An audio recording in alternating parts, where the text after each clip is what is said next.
We want to go to Congressman Mark Green for some of the reasons that Christina noted and many, many others. He was a no vote on this massive spending plan.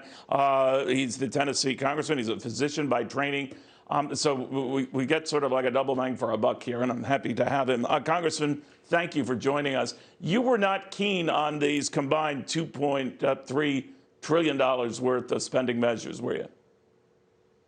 No, not at all. And there were a lot of reasons. Of course, thanks for having me on the show, Neil. First off, just the sheer fact that it was 5,593 pages handed to us with 5 hours and 45 minutes to read it before we had to vote on it. That principle alone is enough to vote no on it. But then you look at all of the chock-a-block full of spending that, we're a nation that is deeply in debt. And to take the coronavirus and say, well, why don't we spend millions of dollars to eradicate? I mean, I get murder hornets. I mean, that's a big deal. But the eradication programs for marijuana certainly weren't that effective. I hope that these are a little better than that. But I mean, billions of dollars to green energy, $1 billion to foreign governments, $10 billion to bail out the Postal Service. And so it seems to me like the Democrats got a lot of what they wanted and the Republicans didn't. So liability protection being one, which you mentioned.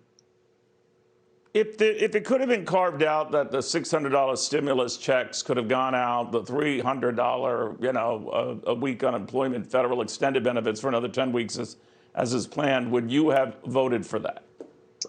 Sure. I think our plan all along, or what we wanted and what the Senate actually sent over to the House 40 plus times, was very targeted relief, to workers and to particularly industries that were struggling because of the forced shutdowns from government.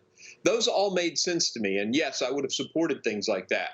But when you make such a blanket, I mean, museums, millions of dollars for museums, $40 million more for the Kennedy Center. I mean, this is just liberal government handouts. I mean, and we can't afford that. And I think coronavirus has shown us the bandwidth that we have to handle crisis because of our current debt picture is thin. Let me ask you, because President-elect Joe Biden has already indicated that he would like a follow-up coronavirus relief measure, stimulus measure. Would you be open to that? Again, very targeted on specific businesses. If you bring a business, one of the things great in this bill, and I wish I could have voted for this, the fix to the tax deduction on the PPP program. I mean, that was a good fix to a problem created in the CARES Act. If there's something like that, I'm going to be all for it. But when you lump all this stuff together and you tack in all this extra spending, it's going to destroy our country. Let me step back and also look at this variant strain in Britain. As a doctor, are you worried about it hitting here? It's probably already here, Neil. When you think about RNA viruses, they mutate frequently. I anticipate that if it's as prevalent as it is in the UK, there is, that strain is probably present in the United States. It looks like it's in South Africa. They've picked it up there already. So it's probably already here.